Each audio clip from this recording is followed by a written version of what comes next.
ರಾಜ್ಯದಲ್ಲಿ ಕೃತಕ ರಸಗೊಬ್ಬರ ಅಭಾವವನ್ನು ಸೃಷ್ಟಿ ಮಾಡ್ತಕ್ಕಂಥ ದಾಸ್ತಾನನ್ನು ಅಕ್ರಮವಾಗಿ ಮಾಡಿಕೊಂಡು ಹೆಚ್ಚಿನ ಬೆಲೆಗೆ ಮಾರಾಟ ಮಾಡ್ತಕ್ಕಂಥದ್ದು, ರೈತರನ್ನು ಶೋಷಣೆ ಮಾಡ್ತಕ್ಕಂಥ ಕೆಲಸವನ್ನು ಮಾಡ್ತಕ್ಕಂಥ ಸಂದರ್ಭದಲ್ಲಿ ಚಾಮರಾಜನಗರ ಜಿಲ್ಲೆ ಮತ್ತು ಕೇರಳದ ಗಡಿ ಭಾಗದಲ್ಲಿ ಇವತ್ತು ಸುಮಾರು 20-30ಕ್ಕೂ 50ಕ್ಕೂ ಹೆಚ್ಚು ಟನ್ ರಸಗೊಬ್ಬರವನ್ನು ಇಲಾಖೆ ಅಧಿಕಾರಿಗಳು ಸೀಜ್ ಮಾಡಿದ್ದಾರೆ. ಇದು ಒಳ್ಳೆಯ ಬೆಳವಣಿಗೆ ಆಗಿದೆ. ಜೊತೆಗೆ ಎಲ್ಲ ಅಂಗಡಿ ಮತ್ತು ಮುಗ್ಗಟ್ಟುಗಳಲ್ಲಿ ಯಾರ್ಯಾರು ದಾಸ್ತಾನನ್ನು ಇಟ್ಟಿದ್ದಾರೆ, ಎಲ್ಲೆಲ್ಲಿ ಎಷ್ಟೆಷ್ಟು ದಾಸ್ತಾನಿದೆ, ಆ ದಾಸ್ತಾನು ಸಂಬಂಧಪಟ್ಟಂಥ ಪತ್ರಿಕೆ ಹೇಳಿಕೆಯನ್ನು ಕೊಡಬೇಕು ಮತ್ತು ಅವರ ಅಂಗಡಿ ಮುಂದುಗಡೆ ದರ ಪಟ್ಟಿ ಮತ್ತು ದಾಸ್ತಾನನ್ನು ಪ್ರಕಟಣೆ ಮಾಡಬೇಕು. ಸಂಬಂಧಪಟ್ಟ ಇಲಾಖೆಗೆ ಪ್ರತಿದಿನ ಜಿಯೋ ಟ್ಯಾಗ್ ಫೋಟೋ ಮಾಡಿ ಇಲಾಖೆಗೆ ವರದಿಯನ್ನು ಕೊಡಬೇಕು.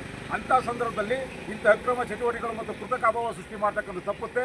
ಅದಕ್ಕೆ ಇಲಾಖೆ ತಕ್ಷಣ ಕ್ರಮ ಕೈಗೊಳ್ಳಬೇಕು ಅಂತೇಳಿ ಒತ್ತಾಯ ಮಾಡ್ತಾ, ಏನಿವತ್ತು ಅಕ್ರಮ ಸಾಗಾಟವನ್ನು ಮಾಡಿದ್ದಾರೆ ಅವ್ರ ಮೇಲೆ ಕ್ರಿಮಿನಲ್ ಕೇಸ್ ದಾಖಲಾಗಬೇಕು, ಅವರ ರಹದಾರಿಯನ್ನು ರದ್ದು ಮಾಡಬೇಕು, ಮತ್ತು ಯಾರು ಕಾಣದ ಕೈಗಳಿದ್ದಾವೆ ಅವ್ರ ಮೇಲೆ ಸೂಕ್ತ ಕಾನೂನು ಕ್ರಮ ಕೈಗೊಳ್ಳಬೇಕು ಅಂತೇಳಿ ಈ ಮೂಲಕ ಒತ್ತಾಯ ಮಾಡ್ತಾರೆ.